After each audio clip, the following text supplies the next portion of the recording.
Hello students, I am Haresh Pandya from civil department. તો last લેક્ચરની અંદર આપણે ટેલિસ્કોપ વિશે ચર્ચા કરી. બરાબર છે, જુદા જુદા ટાઈપના ટેલિસ્કોપ જોયેલા. ટોટલ 2 ટાઈપના ટેલિસ્કોપ જોયેલા આપણે. બરાબર છે, એક આંતરિક નાભિયાન ટેલિસ્કોપ અને એક બાહ્ય નાભિયાન ટેલિસ્કોપ. બરાબર છે, ટેલિસ્કોપના 2 પ્રકાર જોઈએ. 2 પ્રકારની અંદર ટેલિસ્કોપના ભાગો કયા કયા આવે એ જોયા. બરાબર છે, આંતરિક નાભિયાન ટેલિસ્કોપ અને બાહ્ય નાભિયાન ટેલિસ્કોપના ફાયદા અને ગેરફાયદા જોયા, અને પછી બંને વચ્ચેનો તફાવત જોયો. બરાબર છે. આજે મેં તમને કીધેલું એ પ્રમાણે કે મોસ્ટ એમપી ટોપિક છે આ ચેપ્ટરનો. આ થિયરી આવે જ છે, વારંવાર રિપીટ થાય છે. તમારી સામે છે જીટીયુની અંદર કેટલી વખત આસ્ક થયેલી છે જો. બરાબર છે, 2014, 2015, 2016, 2017, 2018. બરાબર, એ મીન્સ કે કન્ટિન્યુઅસલી રિપીટ થાય છે આ થિયરી. બરાબર છે, દરેક વર્ષે આવે જ છે જ્યારથી આ થિયરી આ સિલેબસમાં મુકાય છે ત્યારથી. બરાબર છે, એટલે કન્ટિન્યુઅસલી થિયરી રિપીટ થતી હોય છે. મીન્સ કે આ તમારા માટે ખૂબ જ મોસ્ટ એમપી થિયરી છે.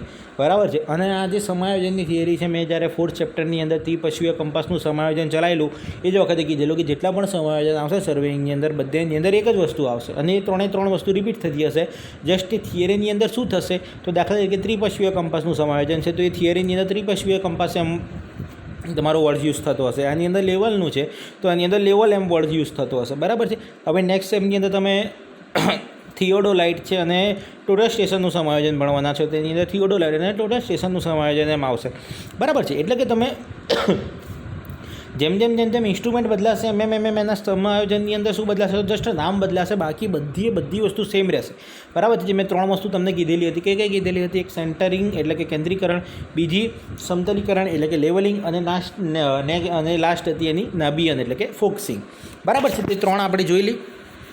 બરાબર છે. તો અહીંયા પણ એ જ છે, જોઈએ કે આપણો જે ટોપિક છે એ લેવલનું હંગામી સમાયોજન. બરાબર છે, તો એક્ઝામની અંદર એમ પૂછાય કે લેવલનું હંગામી સમાયોજન સમજાવો, આકૃતિ સહ સમજાવો. બરાબર છે, એટલે કે પાછળ જે આકૃતિ છે તમારે સમજાવવાની રહેશે.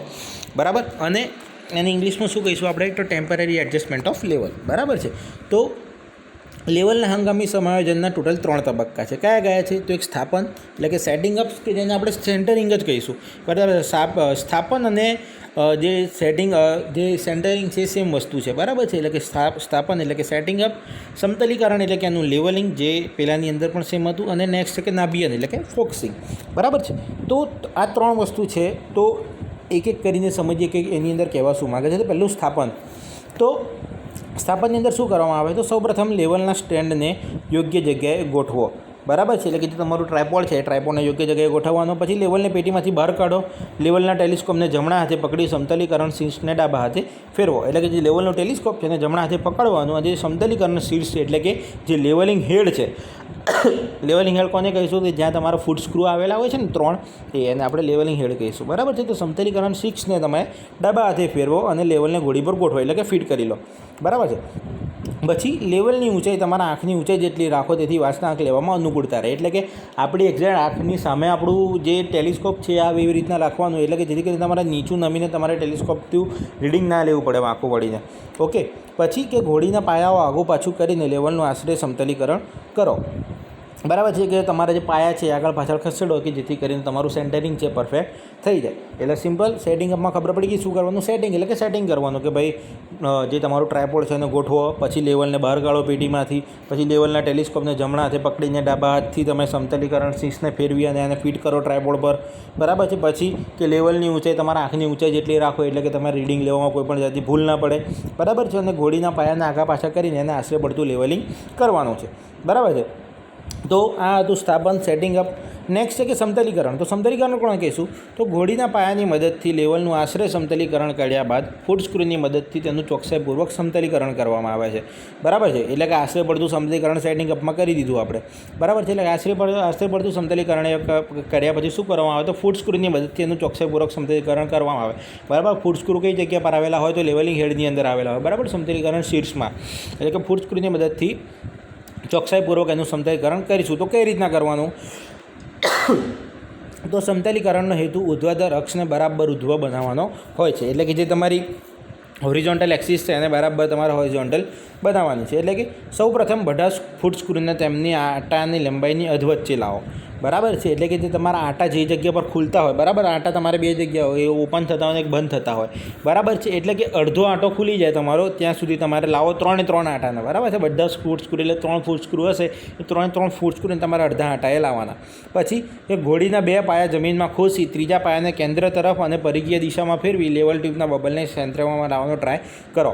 એટલે કે તમારા ઘોડીના જે 2 ટ્રાયપોડના જે તમારા 2 પાયા છે એ 2 પાયાને જમીનમાં ખોસી દો અને ત્રીજો પાયો છે એ ત્રીજા પાયાને તમે હલાવો, બરાબર છે. અને જુઓ કે તમારી જે લેવલ ટ્યુબ પરનું જે તમારી બબલ ટ્યુબ પરની જે બબલ છે સેન્ટરમાં છે કે નહીં, અને સેન્ટરમાં લાવવાનો ટ્રાય કરો. પછી કે ટેલિસ્કોપને 2 ફૂટ સ્ક્રૂને જોડતી રેખાને સમાંતર રાખી બંને ફૂટ સ્ક્રૂ સરખા પ્રમાણમાં અંદર કે બહાર ફેરવો અને બબલ ટ્યુબને કેન્દ્રમાં લાવો, બરાબર. આ થોડી ઓડ લેંગ્વેજ છે, તમને સિમ્પલ લેંગ્વેજમાં કહી દઉં તો કોઈપણ 2 ફૂટ સ્ક્રૂને એકસાથે ફેરવો, બરાબર છે. કોઈપણ 2 ફૂટ સ્ક્રૂને એકસાથે ફેરવો અને તમે એને સેન્ટરમાં લાવવાનો ટ્રાય કરો, બરાબર છે. સિમ્પલ એક વસ્તુ યાદ રાખવાની કે કોઈપણ 2 ફૂટ સ્ક્રૂ પકડવાના, બરાબર છે. કોઈપણ 2 ફૂટ સ્ક્રૂ પકડવાના અને એ 2 ફૂટ સ્ક્રૂને એક સાથે ફેરવવાના. અને એક સાથે કઈ દિશામાં ફેરવવાના? તો બંનેને એક સરખી જ દિશામાં ફેરવવાના, બરાબર છે. વિરુદ્ધ દિશામાં નહીં ફેરવવાના, બંનેને એક સરખી જ દિશામાં ફેરવવાના,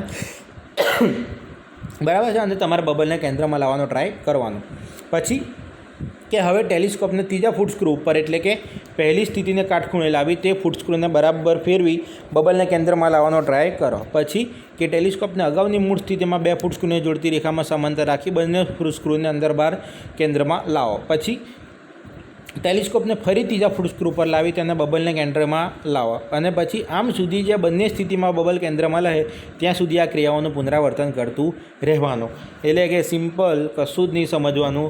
લેવલને જે તમારા 4 દિશામાં રાખવાનું, એટલે કે પહેલાં ઉત્તર દિશામાં રાખ્યું હોય ઉત્તર દિશામાં લેવલ કરો. પછી લેવલનું જે તમારું ટેલિસ્કોપ છે એને દક્ષિણ દિશામાં ફેરવો, મીન્સ કે જે તમારો ટેલિસ્કોપનો આગળનો મોટો ભાગ છે ને એને પહેલાં ઉત્તર દિશામાં રાખવાનો, ઉત્તર દક્ષિણમાં રાખવાનું, બરાબર છે. ઉત્તર દક્ષિણમાં રાખો અને કોઈપણ 2 ફૂટ સ્ક્રૂ એક સાથે ફેરવી અને એને લેવલમાં લાવો. પછી એને તમે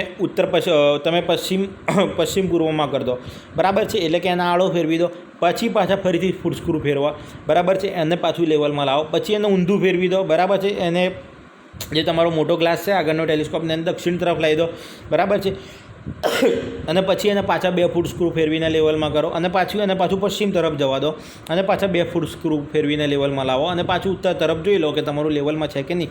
એટલે કે ચારે દિશામાં તમારું ટેલિસ્કોપ લેવલમાં આવે છે કે નહીં એ તમારે ચેક કરી લેવાનું. કેમ કે જે તમારે રીડિંગ લેતી વખતે જ્યારે તમારા ટેલિસ્કોપને ફેરવશો ત્યારે લેવલની અંદર ચેન્જીસ થવાની સંભાવના રહેશે, બરાબર છે. એટલે કે ફૂટ સ્ક્રૂને તમારે શું કરવું પડશે? ચારે દિશાની અંદર લેવલ કરી લેવાનું કે જેથી કરીને સિમ્પલ તમારી રીડિંગ લેવામાં કોઈપણ જાતની ભૂલ આવે નહીં. એટલે કે શું કહે છે કે જ્યારે બંને સ્થિતિમાં બબલ કેન્દ્રમાં રહે ત્યારે જો લેવલ સ્થાયી સમાયોજનમાં હશે તો ટેલિસ્કોપ ગમે તે દિશામાં રાખવામાં આવે તો પણ બબલ કેન્દ્રમાં રહેશે. એટલે સિમ્પલ મેં તમને કીધું એ જ પ્રમાણે કે ચારે દિશામાં ટેલિસ્કોપને ફેરવીને બબલને લેવલમાં લાવી દો, બરાબર છે. એટલે કે તમે જ્યારે પણ રીડિંગ લેવા માટે તમારે ટેલિસ્કોપને ફેરવશો તો તમારે વાડી ઘરે લેવલ નહીં કરવું પડે, બરાબર છે. એટલે કે તમે જ્યારે પણ ટેલિસ્કોપને ફેરવો ત્યારે તમારું બબલ લેવલમાં જ રહેશે, બરાબર. આ ફિગર છે તમારી સામે, બરાબર છે. એ ફિગરને હું તમને સમજાવી દઉં તો ફિગર્સ કહેવા શું માગે છે, બરાબર છે. એટલે કે શું, તો પહેલાં આ 2 ફૂટ સ્ક્રૂને જોડે ફેરવો એટલે કે આ જે તમારું જે છે એને લેવલમાં લાવી દો, બરાબર છે. પછી શું કરો તો આ 2 ફૂટ સ્ક્રૂને વચ્ચે લઈને આ બાજુ તમારું બબલ લાવો, બરાબર છે. આ બાજુ તમારી બબલ ટ્યુબ લાવો તો આ 2 ફૂટ સ્ક્રૂને એક સાથે ફેરવો, બરાબર છે. તો આ 2 ફૂટ સ્ક્રૂને એક સાથે ફેરવો, આ લેવલમાં આવી ગયું તો પાછું એને આ બાજુ લાવો, બરાબર છે. પાછા આ બે સ્ક્રૂને એક સાથે ફેરવો, બરાબર છે. અને પછી પાછું આ બાજુ લાવીને આ 2 ફૂટ સ્ક્રૂને એક સાથે ફેરવીને પછી લેવલ કરી દેવાનું, બરાબર છે. જેથી કરીને તમારે ચારે બાજુ તમારા લેવલમાં રહે. એટલે કે જ્યારે પણ લેવલિંગની જ્યારે તમે લખતા હો ટૂંકમાં, બરાબર, આની અંદર લેવલિંગ લખતા હો તો આ 2 ફિગર તમારે ડ્રો કરવાની રહેશે, બરાબર છે. સિમ્પલ લેવલિંગની અંદર ખબર પડી ગઈ. તમને હું વિડીયો મોકલી દઈશ, બરાબર છે. વિડીયો મોકલી દઈશ એટલે કે તમને સિમ્પલી ખબર પડી જશે કે ઓન ફિલ્ડ તમારે કેવી રીતના લેવલનું તમારે સમાયોજન કરવાનું છે, એડજસ્ટમેન્ટ, બરાબર છે. એટલે કે અમુક વખત જ્યારે લેવલની અંદર 3ને બદલે જો 4 ફૂટ સ્ક્રૂ હોય ત્યારે ટેલિસ્કોપને સામસામા ફૂટ સ્ક્રૂને જોડતા વિકર્ણો પર વારાફરતી ગોઠવીને બબલને કેન્દ્રમાં લાવવાનું હોય છે, બરાબર. જો ત્રિકોણ હોય તો તમારા પાછળના ફૂટ સ્ક્રૂ ફેરવવાના, જ્યારે તમારા 4 ફૂટ સ્ક્રૂ હોય તો સામસામેના સ્ક્રૂ ફેરવવાના, બરાબર છે. વિકર્ણ જે દિશામાં બનતો એટલે સામસામેના ફૂટ સ્ક્રૂ એક સાથે ફેરવીને તમારે ચારે દિશામાં ફેરવીને લેવલમાં લઈ દેવાનું, બરાબર છે. તો લેવલિંગની અંદર ખબર પડી ગઈ. અને લાસ્ટ છે કે ફોકસિંગ, બરાબર. ફોકસિંગ શું કરવાનું? તો ફોકસિંગની અંદર પહેલાં દૃષ્ટિભેદ દૂર કરો, એટલે કે ચોખ્ખું દેખાય છે કે નહીં એ જુઓ પહેલાં તો. એટલે જો દર્શન કાચ અને નેત્ર કાચનું પ્રતિબિંબ જો બરાબર નાભિયન બરાબર ના થયું હોય તો ટેલિસ્કોપ વડે જોવાયેલ પદાર્થનું પ્રતિબિંબ ઝાંખું દેખાય. બરાબર છે, એટલે કે પ્રતિબિંબ ઝાંખું દેખાય અને આંખને ઊંચી નીચી કરતાં બિંબપટ ઉપરના આડા તારની સાપેક્ષમાં વાંચનાંક છે ફરતું દેખાય. બરાબર છે, એટલે કે તમારું પ્રતિબિંબ ચોખ્ખું ના હોય તો જે તમારું રીડિંગ છે એ તમારું રીડિંગ તમને ફરતું દેખાશે. એટલે કે વસ્તુનું પ્રતિબિંબ આડા તારની સમતલમાં રહેતું નથી, એટલે કે જે ક્રોસ હેર આગળ લખેલા હોય છે તમારા મોટા ટેલિસ્કોપ ઉપર એ તમારું સમતલમાં ના રહે. આવી સ્થિતિને આપણે શું કહીશું તો દૃષ્ટિભેદ કહીશું. બરાબર છે, એટલે કે દૃષ્ટિભેદ એટલે કે તમને બરાબર દેખાય ના ટેલિસ્કોપમાંથી એ. બરાબર છે. આ દૃષ્ટિભેદ દૂર કરવા માટે નેત્રકાચ અને દર્શનકાચનું નાભિયન કરવું જરૂરી છે, એટલે કે ફોકસિંગ કરવું જરૂરી છે. તો નેત્રકાચનું નાભિયન કઈ રીતના કરીશું તો ટેલિસ્કોપને આકાશ તરફ તાકી દર્શનકાચની આગળ સફેદ કાગળ રાખીને નેત્રકાચને અંદર કે બહાર ફેરવો કે જેથી બિંબપટના આડા તાર સ્પષ્ટ દેખાય. એટલે શું કરવાનું, જે તમારું ટેલિસ્કોપ છે એને આકાશ તરફ તાકવાનું અને જે તમારું ટેલિસ્કોપના આગળનો જે ભાગ છે એના ઉપર વ્હાઇટ કાગળ મૂકી દો, એટલે કે વ્હાઇટ દેખાશે તમને આખું પ્રતિબિંબ. બરાબર છે, આખું વ્હાઇટ દેખાશે. એટલે કે તમારા જે ક્રોસ હેર છે એ જો કદાચ તમારું ફોકસ સરખું નહીં થયું તો એ ક્રોસ હેર તમને કેવા દેખાશે તો ઝાંખા દેખાશે. બરાબર છે, એટલે કે જે ફોકસિંગ સ્ક્રૂ આપેલો હોય એને ફેરવો. બરાબર છે, ફોકસિંગ સ્ક્રૂ ફેરવશો તો લેન્સ થોડાક આગળ પાછળ થશે, એટલે કે એ વ્હાઇટ કાગળ પર જ્યારે તમારા જે ક્રોસ હેર છે એ ચોખ્ખો દેખાય, તમારું એકદમ ક્લિયર દેખાય, એટલે કે તમારું લેવલિંગ થઈ ગયું, એમ કઈ ફોકસિંગ થઈ ગયું. બરાબર છે. દર્શનકાચનું નાભિયન કઈ રીતના કરવાનું તો ટેલિસ્કોપથી થોડે દૂર તલક્ષણ દંડ રાખો. બરાબર છે, તલક્ષણ દંડ રાખીને શું કરવાનું કે ત્યારબાદ નાભિયન સ્ક્રૂને ફેરવો કે જેથી તલક્ષણ દંડ પરના અંકો સ્પષ્ટ દેખાય. બરાબર છે, એટલે જેવી રીતના આની અંદર ફોકસિંગ કર્યું તમારું ફોકસ સ્ક્રૂ ફેરવીને એવી રીતના તમે તલક્ષણને દુભાગી અને એને ફોકસિંગ કરવાનો ટ્રાય કરો તો જેથી કરીને તમારા અંકો શું છે તો સ્પષ્ટ દેખાય. હવે આંખને ઊંચી નીચી કરીને આડા તાર અને દંડ પરના અંકો વચ્ચે સાપેક્ષ હલનચલન થાય છે કે નહીં તે જુઓ. બરાબર છે, એટલે કે તમારા આંખને ઊંચી નીચી કરો એટલે કે તમારા અંકો અને જે તમારા આડા તાર છે વચ્ચે હલનચલન થાય છે કે નહીં જુઓ. જો સાપેક્ષ હલનચલન થતું હોય તો દૃષ્ટિભેદને નાભિયન સ્ક્રૂ વડે દૂર કરી લો. અને જો તલક્ષણ દંડનું અંતર બદલાય તો દરેક વખતે દર્શનકાચનું નાભિયન કરવું પડે. એટલે સિમ્પલ છે.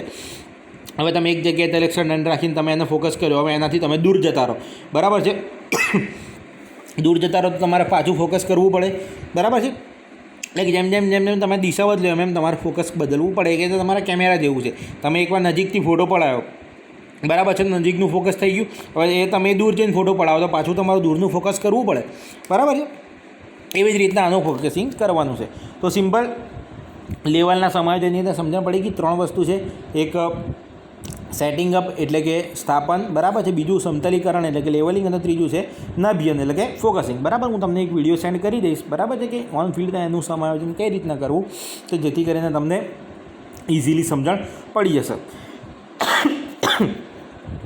ઓકે, તો નેક્સ્ટ આપણે ટૉપિક જોઈએ કે તલક્ષણની રીતો. બરાબર છે, આજે જસ્ટ તમને રીતો જ કહીશ, રીતોના નામ જ કહીશ. આવતીકાલે આપણે એને 1 by 1 આપણે રીતો સમજીશું. બરાબર છે, તો તલક્ષણની મુખ્યત્વે 10 રીતો છે. કઈ કઈ રીતો છે તો પહેલું સાદું તલક્ષણ એટલે કે સિમ્પલ લેવલિંગ. સેકન્ડ છે કે બહુરોપણ તલક્ષણ એટલે કે ડિફરન્શિયલ લેવલિંગ. થર્ડ છે ફ્લાય તલક્ષણ એટલે કે ફ્લાય લેવલિંગ. ફોર્થ છે અનુપ્રસ્થ તલક્ષણ એટલે કે ક્રોસ સેક્શનિંગ. પાંચમું છે વ્યસ્ત તલક્ષણ એટલે કે રેસિપ્રોકલ લેવલિંગ. છઠ્ઠું છે રૂપરેખા તલક્ષણ એટલે કે પ્રોફાઇલ લેવલિંગ. સાતમું છે સુતથ્ય તલક્ષણ એટલે કે પ્રિસાઇઝ લેવલિંગ.